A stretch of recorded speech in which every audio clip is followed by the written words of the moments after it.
This is always the riskiest prediction at the start of the year. Who will win the big one? Some years it's a lock, CENA last year and ORTON in 2009, but this year seems genuinely quite open. We'll have the big returns in Sheamus and Batista. The usual mix of lower mid-carders to flesh out the middle entries. Probably a couple of one-off surprises. Then there are the big names. Bryan never really had an end to his story. He was screwed in the storylines and he was screwed behind the scenes too. What could have been an 8-month story leading to WrestleMania of Bryan against the Authority was derailed by poor writing and terrible booking. We had the non-endings to matches. We had the unexplained Scott Armstrong incident. Then we had Bryan pushed to the back of the queue by management in favor of CENA. It just feels that there is another chapter to be played out here.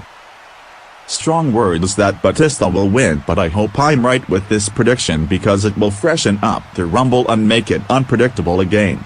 The past 3 years have been the most predictable in Rumble history with Del Rio, Sheamus and CENA getting the rub. Add to that ORTON winning 2 years before Del Rio, and the Rumble match, whilst still an excellent spectacle, has lost its luster when it comes to winners. A Bryan win would reinvigorate this for the fans. Even those that don't like the bearded one must see that another Batista or Sheamus win would do little for the product.